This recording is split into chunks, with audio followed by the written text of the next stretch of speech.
Latent jaundice কাকে বলে বল, জানিস? Latent jaundice,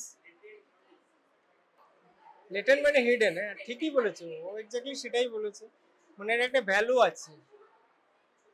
jaundice but without manifestation, jaundice without manifestation, that is the latent jaundice. The level is 1 to 2 milligram per dl, 1 থেকে 2 এর মাঝখানে থাকলে আমরা সেই লেভেলটাকে লেটেন্ট জন্ডিস বলি। ঠিক আছে না, ম্যানিফেস্টেশন জন্ডিস অ্যাকচুয়ালি ম্যানিফেস্টেশন মানে কোথায় কোথায় ইয়েলোইশ ডিসকালারেশন হচ্ছে সেই জায়গাগুলোতে অ্যাপিয়ার করার আগ অবধি আমরা বলি হচ্ছে যে লেটেন্ট, ম্যানিফেস্টেশন হওয়ার আগ অবধি,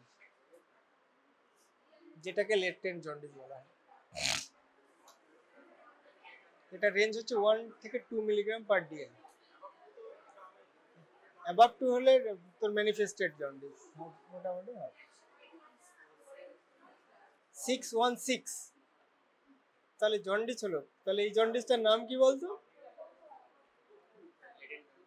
হ্যাঁ এই তো সবে বললাম, সেটা ধরে নিয়েছি। নর্মাল রেঞ্জ বিলিরুবিন ক রকমের হয়, কি কি? আচ্ছা, মানে আমরা এখানে ল্যাবে বলছি ডাইরেক্ট আর ইনডাইরেক্ট। ডাইরেক্ট কেন বলা হয় জানিস? ডাইরেক্ট কেন বলা হচ্ছে? ডাইরেক্ট বলা হচ্ছে যে তোর যে সালফানিলিক, আমরা যে রিয়েজেন্টটা ইউজ করি সেটা সালফানিলিক অ্যাসিড আছে, ঠিক আছে? সালফানিলিক অ্যাসিডের সঙ্গে এই বিলিরুবিন ডাইরেক্ট রিয়াকশন করে আমাদের পার্পল কালার কম্পাউন্ড দিচ্ছে। এটা তোদের কি এন্ড পয়েন্ট কাইনেটিক কথাটা মানে ইউজ টু মানে শুনেছিস, মানে যেটা ল্যাবের ছেলেপিলে খুব বেশি জানে, এন্ড পয়েন্ট মেথড আর কাইনেটিক মেথড। তো আমরা যেখানে কালার প্রোডাকশন হচ্ছে সেগুলো সাধারণত আমরা বলি এন্ড পয়েন্ট মেথড, মানে কালার প্রোডাকশন হয়, রিয়াকশন একটা সার্টেন পিরিয়ড টাইমের পরে রিয়াকশনটা হল্ট করে দেয়। কালার প্রোডাকশন হলে সেই কালারের আমরা অপটিক্যাল ডেন্সিটি দেখি। তো এখানে যে ডাইরেক্ট বিলিরুবিনটা আমরা যে রিয়েজেন্ট এন্ড পয়েন্ট মেথড যে আমরা রিয়েজেন্ট ইউজ করি সেখানে সালফানিলিক অ্যাসিড আছে। এই যে বিলিরুবিন ইটসেলফ সালফানিলিক অ্যাসিডের সঙ্গে ডাইরেক্ট রিয়াক্ট করে, ঠিক আছে? রিয়াক্ট করে আমাদের পার্পল কালার প্রোডাক্ট অ্যাজোবিলিরুবিন তৈরি করে।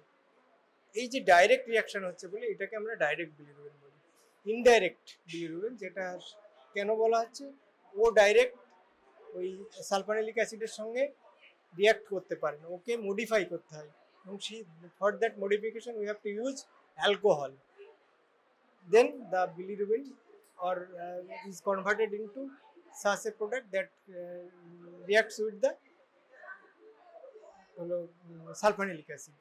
সেই জন্য এটাকে বলা হয় ইনডাইরেক্ট বিলিরুবিন, মানে it is due to reaction with the reagent. ডাইরেক্টের ক্ষেত্রে যে রিয়েজেন্ট ইউজ করা হয় sulfanilic acid, that directly reacts with bilirubin, that is the direct bilirubin. And in case of indirect bilirubin, that does not reacts directly with bilirubin has to convert it into another form with the help of alcohol. কাদের তোর মানে unconjugated hyper, আর একটা term হচ্ছে conjugated আর unconjugated. Unconjugated আর conjugated মানে কি আর কোথায় হয়, কি কে করে, মানে কনজুগেশন কার সঙ্গে হয়, আমি এটা জানতে চাই, বল। তোদের কে পড়িয়েছে? আমি তো পড়িয়েছিলাম মনে হয় জেনোবায়োটিক্স। হ্যাঁ জেনোবায়োটিক্স আমি তো পড়ি, জেনোবায়োটিক্স আমি ম্যাম পড়িয়েছেন, আমি পড়িয়েছি আগের ব্যাচে, তো আমি পড়িয়েছিলাম। মারবো ধরে, অ্যালবুমিন তো ক্যারিয়ার হিসেবে কাজ করে। লিভারে কনজুগেশন হয়, কনজুগেটিং এজেন্ট হচ্ছে glucuronic acid. Xenobiotics is foreign molecules, আর মেটাবলিজম অফ বায়োট্রান্সফরমেশন বলা হয়, মানে যেগুলো আমরা বডিতে বাইরে থেকে ইউজ করছি সেগুলো বডিকে ট্রান্সফরমেশন করা হয়। সাধারণত ফরেন বডিগুলো always toxic to the body, তো যখনই বডিতে যাচ্ছে our body's purpose is to neutralize their toxic effects. That's why the body has certain mechanism by which they transform these foreign molecules into এর মোর water soluble product or less harmful product. ঠিক আছে, তার method হচ্ছে দু রকমের। একটা হচ্ছে phase 1 reaction, that is হচ্ছে যে mainly done by oxidase reaction, that is CYP SIP cytochrome P450 system, enzyme system দিয়ে মেনলি করা হয়। আর হচ্ছে রিডাকশন আছে, হাইড্রক্সিলেশন আছে, 4টে না 5টা ওয়ে অফ রিয়াকশন আছে। আর ফেজ 2 রিয়াকশনের ভিতর পড়ছে তোর হচ্ছে যে এই যে কনজুগেশন রিয়াকশন। মেন কনজুগেটিং রিয়াকশন হচ্ছে যে তোর গ্লুকুরোনিক অ্যাসিড কনজুগেশন। আরও আছে hydroxylation itself conjugation reaction, acetylation আছে, ফেজ 2 রিয়াকশন। তো আমাদের লিভারে কি হয়, বিলিরুবিন টক্সিক প্রোডাক্ট, তাই তো? বিলিরুবিন ব্রেকডাউন হচ্ছে কোথায়, প্রোডাকশন হয় কোথায়? বিলিরুবিন কার থেকে প্রডিউস হয়? এটা মারবো দিয়ে কার ব্রেকডাউন থেকে? হিম ব্রেকডাউন হচ্ছে, তাই তো? হিম ব্রেকডাউন হচ্ছে, হিম মেটাবলিজম থেকে normally a little bit RBC breakdown হবে, মানে হিমোগ্লোবিন ব্রেকডাউন হবেই। তার থেকে প্রতিনিয়ত সার্টেন অ্যামাউন্ট অফ বিলিরুবিন, মানে হাইপার বিলিরুবিন, মানে আনকনজুগেটেড বিলিরুবিন প্রোডাকশন হবেই। সেটার জন্য আমাদের ওই 0.1 0.3 পর্যন্ত নর্মাল রাখা হয়েছে। আরবিসির লাইফ স্প্যান হচ্ছে 120 ডেজ। 120 ডেজের পরে তার ব্রেকডাউন হবে। ব্রেকডাউন হয়েছে মানে হিম ব্রেকডাউন হচ্ছে, ব্রেকডাউন থেকে বিলিরুবিন প্রোডাকশন হবে। ঠিক আছে, কি যেন বলতে গেলাম, কনজুগেটেড। তাহলে আমার লিভারে এই বিলিরুবিনটা যখন যাচ্ছে অ্যালবুমিন ক্যারিয়ার মলিকুল হিসেবে লিভারে নিচ্ছে, লিভার ইনটেক করছে। লিভার ওখানে হচ্ছে যে ওর লিভারে প্রচুর পরিমাণে গ্লুকুরোনিক অ্যাসিড থাকে। এই গ্লুকুরোনাইড অ্যাসিডটা তৈরি করে, গ্লুকুরোনিক অ্যাসিডের কনজুগেশনের ফলে এটা বিলিরুবিন ইটসেলফ হচ্ছে insoluble product, water insoluble product. যে জিনিসটাই আমাদের বডি থেকে বের করতে হবে সেটাকে আমাদের পারপাস হচ্ছে আগে সলিউবল করে দাও, না হলে জলে মিশবে না, জলে না মিশলে ইউরিনের সঙ্গে যাবে না। একমাত্র উপায় হচ্ছে ইউরিন দিয়ে বের করা, নাহলে সোয়েট দিয়ে বের করা। ইউরিন হচ্ছে মেন মোড অফ এক্সক্রিশন। তাহলে যেগুলো ইনসলিউবল প্রোডাক্ট আছে তাদেরকে আমাদের এম হবে বা বডির এম হচ্ছে যে সলিউবল প্রোডাক্টে কনভার্সন করা। বিলিরুবিন ইটসেলফ হচ্ছে ওয়াটার ইনসলিউবল, এটাকে কনভার্সন ওয়াটার সলিউবল করার জন্য কনজুগেশন রিঅ্যাকশন দিতে হয়। গ্লুকুরোনাইড কনজুগেশন, মোনোগ্লুকুরোনাইড হয়, তারপরে ডাইগ্লুকুরোনাইড। Enzyme, which enzyme? হ্যাঁ, ইউডিপি গ্লুকুরোনাইডেজ। ঠিক আছে, তাহলে মোনোগ্লুকুরোনাইড হলো মোনোগ্লুকুরোনাইড বিলিরুবিন আর diglucuronide bilirubin that are soluble in water and excreted through urine। ঠিক আছে, কারণ বল কয়েকটা, মানে বিলিরুবিন হাইপার বিলিরুবিনের কারণ। বড়দের কোনটা হয়, ছোটদের কোনটা হয়? এটা আমি পড়িয়েছিলাম। হ্যাঁ, নিওনেটাল জন্ডিসে কোনটা হয়, মানে কোন বিলিরুবিন হাইপার বিলিরুবিন হয়, ডাইরেক্ট আর ইনডাইরেক্ট? ফলে ওদের হচ্ছে যে আনকনজুগেটেড হাইপার বিলিরুবিন বেশি হয়। ঠিক আছে, এটা অনেক সময় ফিজিওলজিক্যাল জন্ডিসও বলা হয়। ঠিক আছে, যে নর্মাল অটোমেটিক্যালি এটা ঠিকঠাক হয়ে যায়। আর একটা হচ্ছে যে ফটোথেরাপি। ঠিক আছে, হ্যাঁ, বাচ্চাদের নিওনেটাল জন্ডিস, অনেক সময় ব্রেস্ট মিল্ক জন্ডিসও বলা হয় এটাকে। মায়ের দুধ ব্রেস্ট ফিডিং থেকেও ওখানে একটা সাবস্টেন্স প্রেগনিনলন, যেটা হচ্ছে তোর ইয়ে করতে জন্ডিসটাকে গ্লুকুরোনাইল ট্রান্সফারেজ এনজাইমটাকে ইনহিবিট করে। কত জানতে হবে। আর কি বলার? পোস্ট হেপাটিক কারণ, হেপাটিক কারণ বল। হেপাটিক কারণ ইনফেকশন অফ লিভার, যেমন হচ্ছে মোস্ট কমন। সিরোসিস তো অনেক পরের ব্যাপার। মোস্ট কমন হচ্ছে যে আমাদের viral hepatitis A, E, hepatitis B. Hepatitis B is very notorious. Hepatitis E and A are transmitted by feco oral route, মানে খাওয়ার মারফত এগুলো ট্রান্সমিটেড হয়। আর hepatitis B and C is হচ্ছে ব্লাড বর্ন ডিজিজ, ওই নিডল শেয়ারিং, তারপরে হচ্ছে যে ড্রাগ ইউজার এদের হয়। আর পোস্ট হেপাটিক কারণ obstruction, obstruction either due to malignancy either due to stone. এক্ষেত্রে ব্লাড পিকচার আমাদের কেমন হবে, মানে বিলিরুবিন, কোন বিলিরুবিন বেশি পাবো, কনজুগেটেড বেশি পাবো, ডাইরেক্টটা বেশি পাবো। তোদের একটা এই যে এক্সাম কোশ্চেন ছিল obstructive obstructive jaundice leads to fatty স্টুল, এরকম। এটা বল দেখি কি তোরা লিখেছিস, কি আইডিয়া? ওটার আইডিয়া হচ্ছে যে তোর হয় না কেন সেটা বলতে হবে। ফ্যাটের সঙ্গে তো তোর কনজুগেশনের কিছু, ফ্যাটের তো কনজুগেশন লাগে না অ্যাকচুয়ালি ফ্যাট। হ্যাঁ মানে ওইটা হচ্ছে যে ফ্যাট অ্যাবজর্পশনের জন্য আমার ইমালসিফিকেশনের জন্য দরকার হয় বাইল অ্যাসিড। অবস্ট্রাকশন হচ্ছে, তাহলে আমার বাইল অ্যাসিড তো আর যেতে পারছে না, মানে ফ্যাটের সঙ্গে মিশতে পারছে না, তার মানে ইমালসিফিকেশন হচ্ছে না, মানে ফ্যাট ডাইজেশন এবং অ্যাবজর্পশন কোনোটাই হচ্ছে না, তার মানে সেই পোর্শনটা স্টুলের সঙ্গে যাবে। আলটিমেটলি অবস্ট্রাকশন হচ্ছে যে বাইল অ্যাসিডটা ফুডের সঙ্গে মিশতে পারে না, অবস্ট্রাকশন যেহেতু রয়েছে, এটা হচ্ছে মধ্যে কারণ আর কি। ওটার প্রশ্নটা এইভাবে কয়েকজন, একজন না দুজন আমি যাদের দেখলাম লিখেছে, তোদের লেভেলে ওটা বলাটা একটু মুশকিল, আমরা এখন একটু বয়স্ক হয়ে গেছি, আমরা বলতে পারবো, দু একজন লিখেছে আর কি। হ্যাঁ বোঝা একটু কঠিন তোদের, আমারও অবজেকশন ছিল কোশ্চেনটা নিয়ে।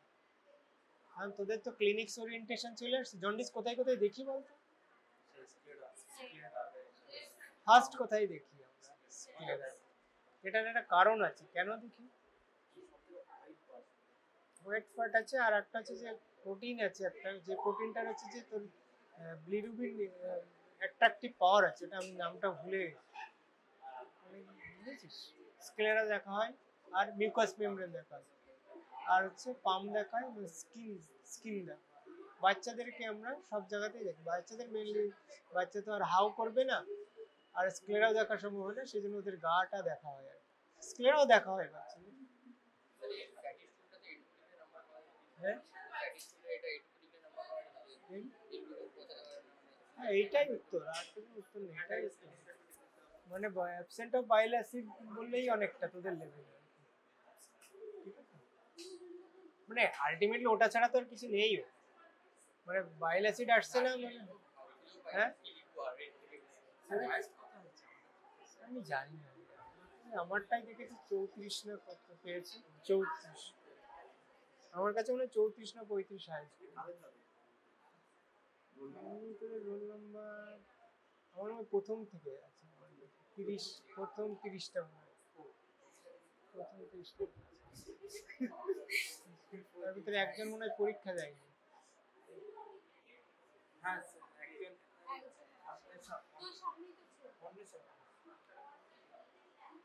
আর কি বল, তোদের কি জানার আছে? পড়াশোনা করতে হবে, এখন দেবে না, তোদের চেঞ্জ হয়ে গেছে, আমাদের সময় মেটাবলিজম দিতে, গ্লাইকোসিস পাতে, তোদের এখন, তোদের এখন আর আসবে না। এখন তোদের যেটা এলো ক্লিনিক্স এর কোশ্চেন, যেটা যেটা যেমন ফার্স্ট কোশ্চেনটা ছিল ভিটামিন ডি ডেফিসিয়েন্সি, এখন এই যে বয়স্ক স্যারেরা আছে এরা তো ওই করতে করতে অভ্যস্ত হয়েছে, পাথওয়ে আসবে না এখন, আর পাথওয়ে আসবে না। হ্যাঁ মানে ক্লিনিক্যাল ওরিয়েন্টেশন যেখানে আছে, যে পোর্শনটা ক্লিনিক্যাল ওরিয়েন্টেশন সেখানে আছে, ঠিক আছে? কিন্তু আমাদের সময় এত write down the glycolysis pathway এইরকম কোশ্চেন আর হবে না।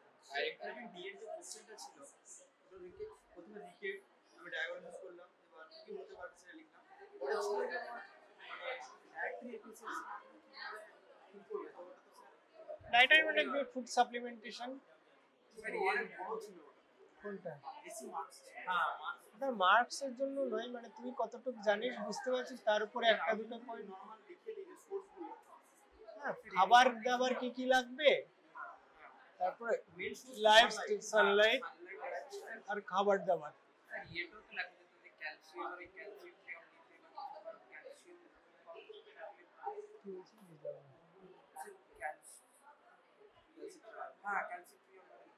হ্যাঁ, ক্যালসিট্রালটা ভিটামিন ডি ডি ইয়েটা মানে অ্যাক্টিভ ফর্মটা, সেটা তো তোর হচ্ছে তো মানে কি বলবো মেডিকেশন একটা।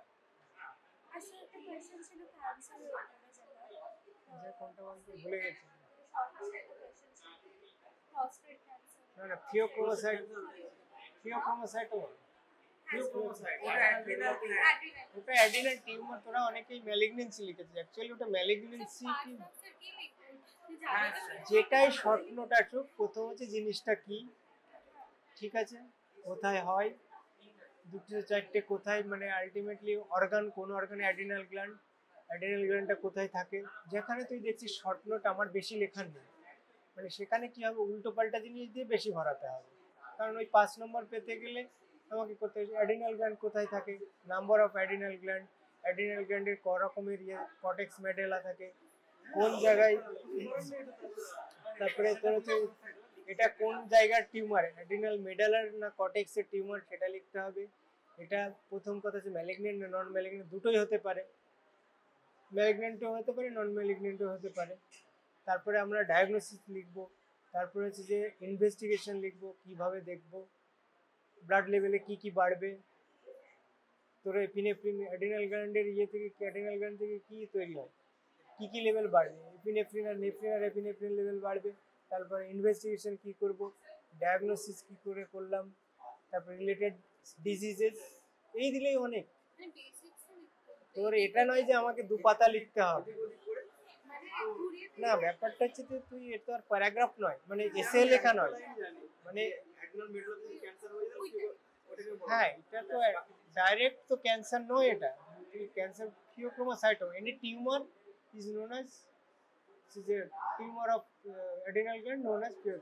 এই ম্যালিগন্যান্ট না নন ম্যালিগন্যান্ট সেটা আমাকে পরে ডায়াগনোসিস করতে হবে আদার ইনভেস্টিগেশন, ঠিক আছে।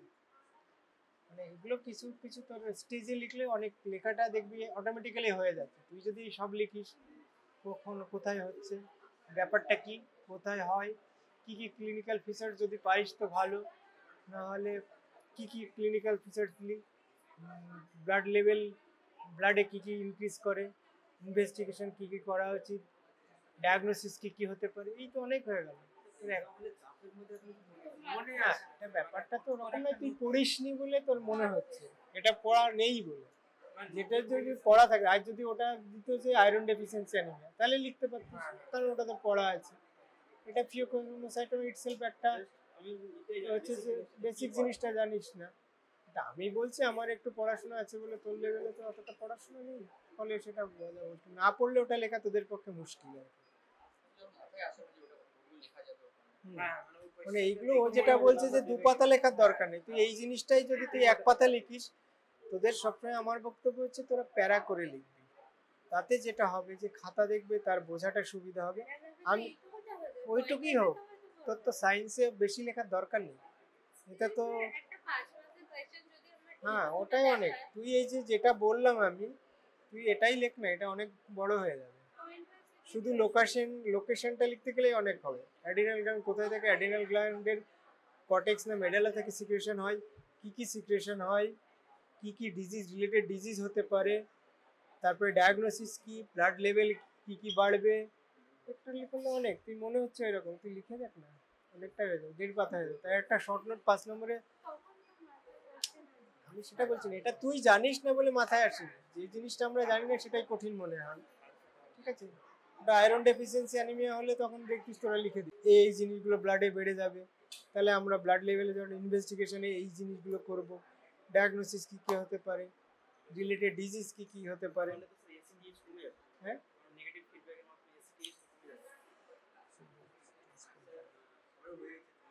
হ্যাঁ হয়ে গেছে তোদের সব। হ্যাঁ তুই কোথায় আছিস বলতো, তুই কোথায়, মানে তুই কি হিসেবে স্টুডেন্ট, হ্যাঁ কিসের, তুই ল্যাবে থাকিস না? ও আচ্ছা, সেই জন্য তোর মুখটা চেনে চেনে আমি বুঝতে পারছি না। ঠিক আছে, হয়ে গেলে